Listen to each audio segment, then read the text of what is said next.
जय श्री राधे, जय श्री कृष्ण। श्रीमद् गीता में भगवान जी कहते हैं, परमात्मा तत्व का अनुभव करने के लिए दो प्रकार के साधन हैं। एक तो विवेक के द्वारा असत का त्याग करने पर सत में स्वरूप स्थिति स्वतः हो जाती है, और दूसरा सत का चिंतन करते करते सत्य की प्राप्ति हो जाती है। चिंतन से सत्य की ही प्राप्ति होती है। असत की प्राप्ति कर्मों से होती है, चिंतन से नहीं।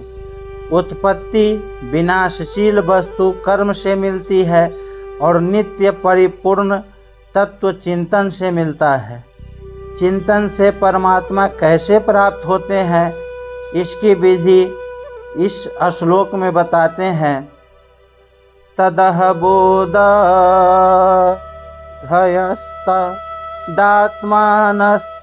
निष्ठा सततत्परायणाः गच्छन्तयः पुनरावृत्तिं ज्ञाननिरहधुतः कल्मषाः।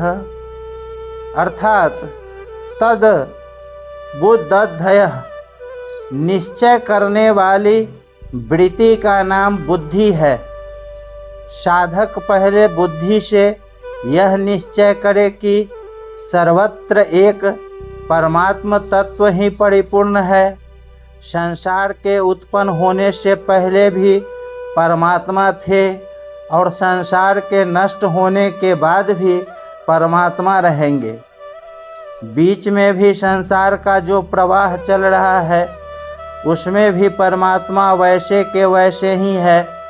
इस प्रकार परमात्मा की सत्ता होने पर परमात्मा की सत्ता में अटल निश्चय होना ही तदह बुद्धयः पद का तात्पर्य है।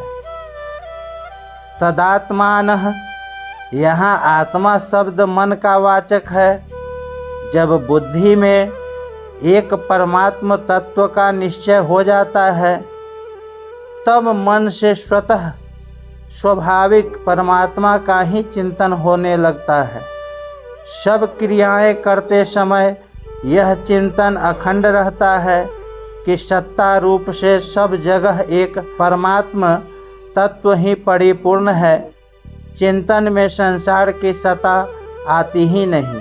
तन्निष्ठा, जब साधक के मन में बुद्धि परमात्मा में लग जाते हैं तब वह हर समय परमात्मा में अपनी स्वतः स्वाभाविक स्थिति का अनुभव करता है। जब तक मन बुद्धि परमात्मा में नहीं लगते, अर्थात मन से परमात्मा का चिंतन और बुद्धि से परमात्मा का निश्चय नहीं होता, तब तक परमात्मा में अपनी स्वाभाविक स्थिति होते हुए भी उसका अनुभव नहीं होता। तत्परायणा, परमात्मा से अलग अपनी सत्ता न रहना ही परमात्मा के परायण होना है। परमात्मा में अपनी स्थिति का अनुभव करने से अपनी सत्ता परमात्मा की सत्ता में लीन हो जाती है और स्वयं परमात्मा स्वरूप हो जाता है।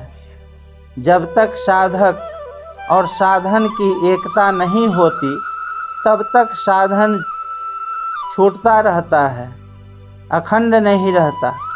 जब साधकपन अर्थात अहंग भाव मिट जाता है तब साधन साध्य रूप ही हो जाता है, क्योंकि वास्तव में साधन और साध्य दोनों में नित्य एकता है। ज्ञान निरधुत कल्मषाः, ज्ञान अर्थात सत असत के विवेक की वास्तविक जागृति होने पर असत की सर्वथा निर्वृत्ति हो जाती है। असत के संबंध से ही पाप पुण्य रूप कल्मष होता है, जिससे मनुष्य बाधता है। असत से सर्वथा संबंध विच्छेद होने पर पाप पुण्य मिट जाते हैं। गच्छन्तयः पुनरावृत्तिम्, अर्थात असत का संग ही पुनरावृत्ति पुनर्जन्म का कारण है।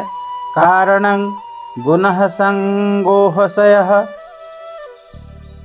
सदः सधो निजन्मसु अर्थात असत का संग सर्वथा मिटने पर पुनरावृत्ति का प्रश्न ही पैदा नहीं होता। जो वस्तु एक देशीय होती है उसी का आना जाना होता है। जो वस्तु सर्वत्र परिपूर्ण है वह कहाँ से आए और कहाँ जाए।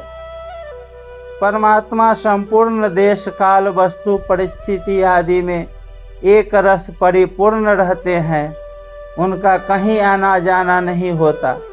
इसलिए जो महापुरुष परमात्मा स्वरूप ही हो जाते हैं उनका भी कहीं आना जाना नहीं होता।